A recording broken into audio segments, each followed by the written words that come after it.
শেখ হাসিনা যাইব আমার কাছে শুধু এলাম আসে, সবারই বলি, কেউ আমার কথা পাত্তা দেয় না।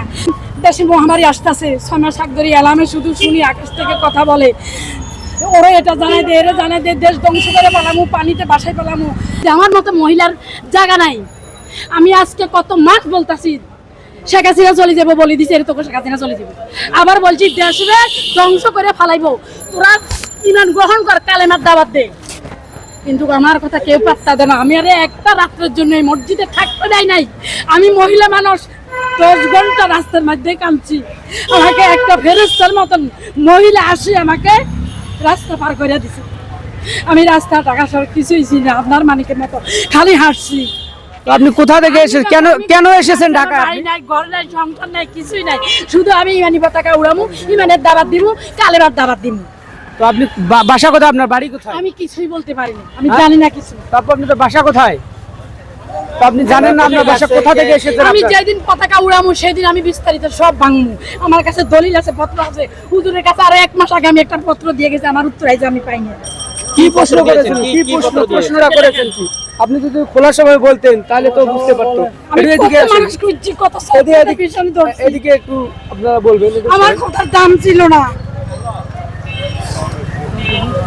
আপনারা কোথা থেকে আসছেন, আপনাদের বাড়ি ঘর দূর, আপনাদের পরিচয় একটু বলেন। আপনারা একটু পরিচয়টা বলবেন যে আপনারা কোথা থেকে এসেছেন।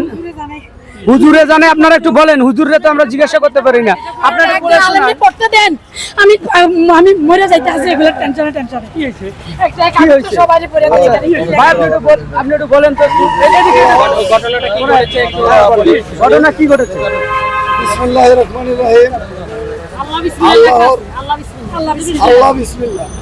আল্লাহর রাসূল শেষ মুহূর্তে কোন রাষ্ট্রের জন্য দোয়া করেছেন। আল্লাহর রাসূল বলছেন সারা জীবন 2 রাকাত নামাজ কবুল হবে। কোন 2 রাকাত?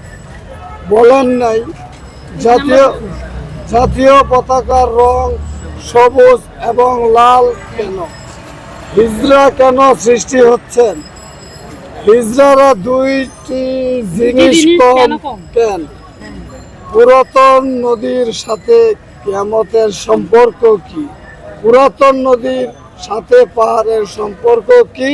স্বর্ণের পাহাড়ের নিচে গোপনীয় তথ্যটা কি? কার কাছে জানতে চেয়েছেন? কি জানতে চেয়েছেন, কার কাছে জানতে চেয়েছেন, কেন জানতে চেয়েছেন? সেই হবে এখানে খতিব, সেই পড়াবে, 10 টাকার তামাম জানে মানুষের নামাজ সেই পড়াবে, তার ইমান ঠিক আছে। এইটাই উদ্দেশ্য, আর কোনো ওনার উদ্দেশ্য এই প্রশ্ন যে উত্তর দিতে পারবে হ্যাঁ, সেই হবে মসজিদের খতিব। এই মসজিদের খতিব। তো কাগজটা আরেকটা বার দেখান তো, এখানে কি কি লেখা আছে ভাই, একটু ভালো করে আপনারা ধরেন তো, একটু ছবি একটা উঠাই নেই তো, একটু এমনি করে ধরেন, আমরা একটু ছবিটা উঠাই নেই। আপনারা দেখতে পাচ্ছেন যে আসলে তিনি, তো আপনারা দেখতেই পাচ্ছেন যে দাবিগুলো নিয়ে আসছে, উনি হচ্ছে যে দাবিগুলো নিয়ে এসেছে, এগুলোর যে উত্তর দিতে পারবো সে হচ্ছে এই মসজিদের খতিব হবে একটু ভাই। তো উনি লিখেছে হচ্ছে আল্লাহর রাসূল শেষ মুহূর্তে কোন রাষ্ট্রের জন্য দোয়া করেছেন 1 নম্বরে, এবং দ্বিতীয়ত হচ্ছে আল্লাহর রাসূল বলেছেন সারা জীবন 2 রাকাত নামাজ কবুল হবে কেন, এবং 2 রাকাত বলেন নাই, এবং 3 নাম্বার জাতীয় পতাকার রং সবুজ এবং লাল কেন, হিজড়া কেন সৃষ্টি হয়, হিজড়ারা 2টি জিনিস কম কেন, 6 নাম্বার হচ্ছে ফুরাত নদীর পানি কিয়ামতের সম্পর্ক কি, এবং ফুরাত নদীর সাথে পাহাড়ের সম্পর্ক কি, 8 নম্বরে লিখেছে স্বর্ণের পাহাড়ের নিচে গোপনীয় তথ্য কি। তো এগুলো আপনারা বাইতুল মোকাররমের যে বর্তমান হুজুর রয়েছে, খতিব রয়েছে, তার কাছে জানতে চেয়েছেন। আপনি কি হচ্ছে ওখানে গেছিলেন? হ্যাঁ। উনি কি বলেছে? উনি বলছে আমারে একবার জানামু, আবার বলে খতিব চিটাং গেছে, আবার বলে 2 দিন পরে আসেন। আমি মরে যাইতেছি টেনশনে। তো না এগুলো জানতে চাওয়ার কারণটা কি? আমি বলছি এগুলা যে উত্তর দিবে এই হবে এখানে খতিব, উনি ইমানদার হবে।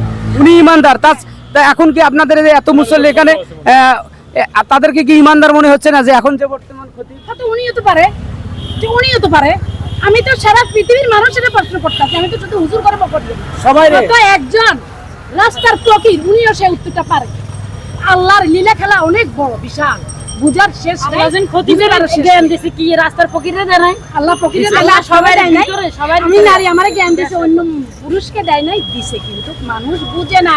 তো আপনার হচ্ছে পরিচয়টা একটু দিবেন, আপনাদের বাড়ি কোথায়? আমি এখন সজ্ঞান নেই, আমি এগুলো অনেক দেখাদারি করতে গেছি। কতদিন ধরে ঢাকা শহরে আসছেন? আজকে মনে হয় আমি প্রায় যেমন 6 মাস 1 বছর হয়ে যাইতেছে কতজনকে বলি ওই কিছু কিন্তু কিছু আপনাদের বাসা গড়দুয়ারের কথা না বললে আমরা কিভাবে বুঝবো? আমার বাসা নোয়াখালী মাইতি থানা সবাই ছিল, কিন্তু আমি এখন গোসাই বলতে পারতেছি না। গোসাই বলতে বলতেছেন না, তো আপনি কেন এসব প্রশ্ন লিখে নিয়ে এসেছেন? আমি নিয়ে নিছি ধরেন, তা আমি নিজে ফিল্ডে এখন এই কথাগুলো কোথা থেকে আসে? আকাশ থেকে আসে, আমি কিছু আকাশ থেকে আসে? কোনগুলো আমার মাথার ব্রেনে। আপনি জানতেন যে শেখ হাসিনা পতন হবে? তা আমি কি জানি? আমার বলতেছে, আমি সবারই বলছি। সবারই বলছেন? আমি তো জানি না, আমি তো শেখা দিনারে চিনি না, সাক্ষাৎ করতে পারি না। তো এগুলো এখন হচ্ছে আকাশ সর্বশেষ থেকে আজকে আসতেছে। যে হ্যাঁ বলেন। এগুলো আকাশ থেকে আসতেছে আপনার হ্যাঁ। কাছে? আজকে না, আজকে 30 বছর এই জ্বালা পোড়া নিয়ে। তো এখন সামনে কি এসেছে যে আমাদের এই 2 বছর পরে এই ঢাকা শহর তলাইবো। এই 2 বছর পর ঢাকায় তোলা যাবে ঢাকা হ্যাঁ। শহর? মানে আমি কিভাবে থাকতে তলে যাবে? হবে। পানি দিয়ে তলে যাবে নাকি? আমি জানি না, সেটা আল্লাহকে প্রশ্ন করেন। না ওটা আমাদের কিভাবে? নোয়াখালী পর্বত তলা নিতেছে না আচ্ছা, ওই আচ্ছা। দেশটা, তখন আমি সবার কাছে কাঁদছি যে রে নোয়াখালীতে কি তুফান আসতেছে, ঝড় আসতেছে, আমি এগুলা কি শুনি, কি বলে। তোরা একটু সতর্ক হয়ে যায়, ইমান ঠিক কর, নামাজ পড়, কালমার দাওয়াত দে। কেউ আমার কথা শুনে নাই। কেউ আমার শুনে না, শুনবে সবকিছু ফিনিশিং হয়ে গেলে তখন আমারে খুঁজবে, শুনবে, হয়তো সেই দিন আমি আর আচ্ছা, আমরা তো জানতাম যে আমাদের হযরত মুহাম্মদ আপনার কথাগুলো ঠিক আছে, কিন্তু আল্লাহর পক্ষ থেকে আপনার কাছে এই কথাগুলো আসতেছে, তো এটা কিভাবে আমাকে বিশ্বাস বলছে, তখন করবে? আমি বলছি যে আমি এই কাগজটা কোথায় নিমু, কি নিমু, এই অ্যালার্মগুলো আমি কিভাবে সংগ্রহ করবো। তখন বলছে ওই অ্যালার্মে বলছে যে বাইতুল মোকাররম মসজিদের খতিবের কাছে এই পত্রটা পাঠাই দিলে উনি কিছু বলতে পারেন। উনি আজকে এগুলো আকাশ থেকে আসতেছে? হ্যাঁ, 1-1.5 মাস পর্যন্ত উনি। কিন্তু আকাশ থেকে কে বলছে আপনি এটা? আমি দেখতাছি বাবার, আমি দেখতাছি, আমার কষ্ট করে আমি দেখলে তো তাকে টান্না নামাই আপনাদেরকে দেখাতে পারতাম যে আকাশ থেকে কথা কে বলে, দেখেন আপনারা। আচ্ছা আচ্ছা। সুপ্রিয় দর্শক, আপনারা দেখতে পাচ্ছেন ওনাদের বাড়িতে নোয়াখালী মাইজদিতে, এবং তিনি একটা সাদা কাগজে 8টা প্রশ্ন লিখেছে, এবং এই প্রশ্নগুলো নাকি আকাশ থেকে আল্লাহর পক্ষ থেকে আসতেছে তেমন কথা তিনি বলতেছে। এবং আপনাদের কতটুকু বিশ্বাস হয় আসলে আমি এটা বলতে পারবো না, একটু আপনারা ওনার কথাগুলো শুনেই বুঝতে পারতেছেন যে আল্লাহর পক্ষ থেকে নাকি ওনার কাছে এই কথাগুলো আসতেছে। যে আসলে আমি আসলে বুঝতে পারতেছি না। আপনাদের মূল্যবান মতামত অবশ্যই আপনাদের ভিডিও নিচে কমেন্ট করে জানাবেন।